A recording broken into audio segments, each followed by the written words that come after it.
Most critiques of our society, they really focus on who's in charge or what policies are wrong.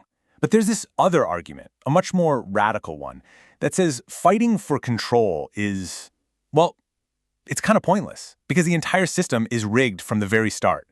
Today we're going to dig into the exit the system thesis, this wild idea that the only way to win is to just refuse to play the game at all. And that brings us to the core question from a group we're going to call the fourth camp. They look at our major institutions, finance, government, the media, and they don't see something that needs a few tweaks. No, they see a fundamental architecture that is specifically designed to create the exact problems we're always complaining about. So what's their answer? Stop trying to fix it. So think about it like this. While reformers are out there fighting to win elections or change laws from the inside, this camp says that's basically like rearranging the deck chairs on the Titanic. They believe the real problems are way upstream of any political lever you could ever hope to pull. For them, the only logical thing to do is build a lifeboat and exit. All right, so here's the plan. We're going to break down this camp's really powerful diagnosis of the system, then look at the split between its disciplined and, let's say, more conspiratorial wings. And then we're going to critically analyze their big solution, exit. And finally, we'll land on the one huge question that the camp just never seems to ask. Okay, first up, let's really unpack the foundational argument of this fourth camp and figure out what they actually mean when they say the real problem isn't political at all. So what does upstream even mean here? Well, it means the very structures of how money gets created and how power is held. This camp argues that the relationship between the state, which, controls legal force, and the banking system, which controls credit, it creates this feedback loop that's basically immune to politics as we know it. No election, they'd say, can ever change that fundamental architecture. Now, I know it would be so easy to just dismiss all this as some fringe thinking. But here's the thing. Their diagnosis, the what's wrong part of their argument, is actually surprisingly well supported. One of their main points is about something called custodial risk. And look, this isn't theoretical stuff. Just think about the collapses of crypto platforms like FTX and Celsius. Billions in customer funds just, poof, vanished because a third party was in control. This camp points to exactly these kinds of events as proof that any system where you don't truly hold your own assets puts you completely at the mercy of the custodian. They also push this follow the money framework, and it's not just some vague conspiracy theory, they see it as a real analytical tool. And what's wild is that academic research actually backs this up in a pretty shocking way. So get this. A major 2014 study by political scientists Gillens and Page looked at almost 2,000 policy decisions, and their finding?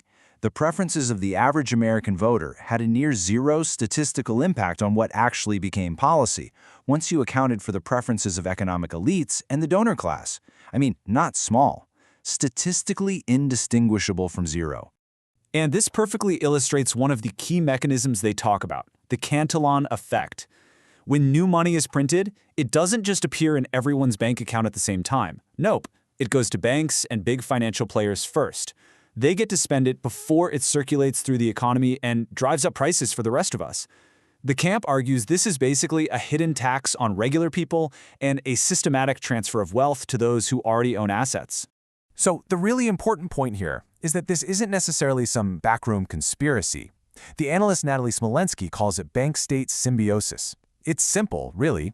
Banks need the state to enforce contracts and, bail them out. The state needs banks to finance its debt.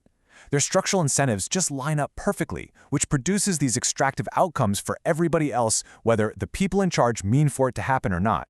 But this is where the camp runs into a major problem. It's split right down the middle between this kind of rigorous structural argument and a much, much more conspiratorial wing.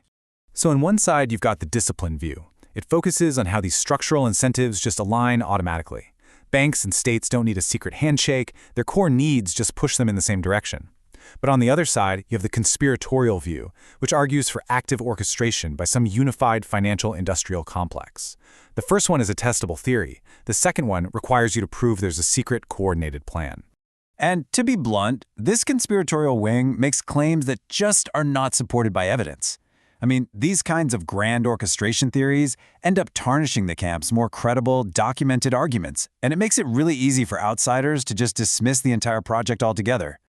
Okay, So let's just set the conspiratorial wing aside for a minute, because even if we only focus on the camp's strongest diagnosis, we still run headfirst into a massive problem with their prescription, the exit. Their call to action is really clear, and honestly, pretty powerful. Become sovereign. Hold your own assets, like Bitcoin, using your own private keys so no bank or government can ever touch them. Take responsibility and just opt out.